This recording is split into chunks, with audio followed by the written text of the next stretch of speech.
எனக்கு சின்ன வயசுலே வைராக்கியம் உள்ளுக்குள்ள பதிஞ்சு இருந்தது. அதுக்குள்ளே பதிக்கப்பட்டது எப்படி?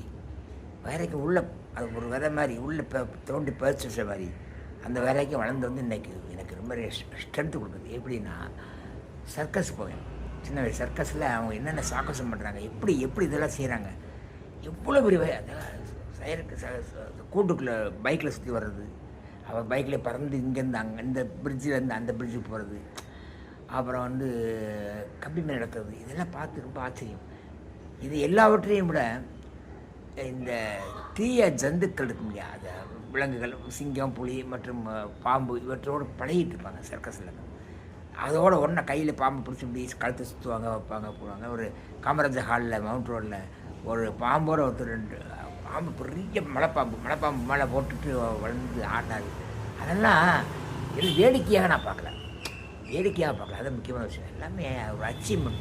நமக்குள்ள ஒரு வைராக்கியம். எந்த தீய எண்ணங்கள், இந்த பாம்பு நம்மளை கொத்திடுமோ, இந்த சிங்கம் நம்மளை கடிச்சிடுமோ, புலி நம்மளை குதறிடுமோ, இந்த விலங்குகள் கரடி நம்மளை தாக்கிடுமோ, அப்படிலாம் நம்ம நினைக்கிற இந்த முதலை நம்மளை தாக்கிடுமோ, கடிச்சிடுவோம், இழுத்திடுவோம், இப்படிலாம் நம்ம நினைக்கிறதுனால தான் இதெல்லாம் நமக்கு பயத்தினால ஏற்படுறது. இப்போ ஒரு யூடியூப்பில் வந்து ஒரு இது பார்த்தேன், ஒரு யானை, காட்டு யானை, மதம் பிடிச்ச யானை அப்படியே நடந்து வருவது. அந்த யானை வரும்பொழுது அங்கே அந்த ஒருத்தர் இருந்தார், அவர் என்ன பண்ணார், இப்படி என்ன பார்த்து கையை நிட்டுன்னு சொன்னார். இப்படி யானை பார்த்து என்னமோ சொன்னார் மனசுக்குள்ள. அது அப்படியே வந்து போட்டு அவர் மிதிச்சு ஒன்றும் இல்லாமல் இருக்கும். ஆனால் அது என்ன பண்ணுச்சு, அப்படியே நின்றுச்சு, அப்படியே பேக் ரிவர்ஸில் நடந்து போச்சு. இது ஏதாவது மந்திரமாக மாயமாக கஞ்சாடை மாயாஜாலமாக அதெல்லாம் கண்காட்டி விட்டு எதுவும் கிடையாது.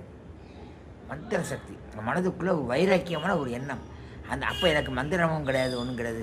இப்போ சிவன் கோயில் சிவபக்தியில் வந்தப்பறம் நமச்சிவாய மந்திரம் வந்திருக்கு. இது இன்றைக்கி இந்த வைராக்கியத்தை வச்சு இன்றைக்கி எவ்வளோ பண்ண முடியும் என்ன நம்பிக்கை இருக்கிறது. ஆனால் அதுக்கு எந்த மந்திரமும் கிடையாது, கடவுளும் கிடையாது. எங்கள் அப்பா என்னை கடவுளே இல்லைன்னு வளர்த்தாரு. அந்த வளர்த்த காலகட்டத்தில் நான் வந்து உலகத்தில் எந்த ஒரு விஷயத்தையும் கண்டு அதில் உள்ள உறுதி, அந்த வைராக்கியத்தை மட்டும் கற்றுக்கிட்டேன் முடிய இதெல்லாம் வந்து எனக்கு எப்படி வச்சுன்னு தெரியாது.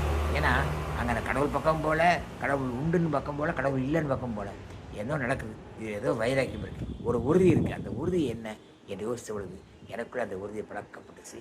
ஆனால் அந்த உறுதி என்ற செடிக்கு தண்ணீர் விட்டு உரம் விட்டு வளர்த்தது பக்தி. ஆன்மீகம் இல்லை என்றால் இந்த அளவுக்கு வைராக்கியமும் வெளிப்பாடும் இருக்காது.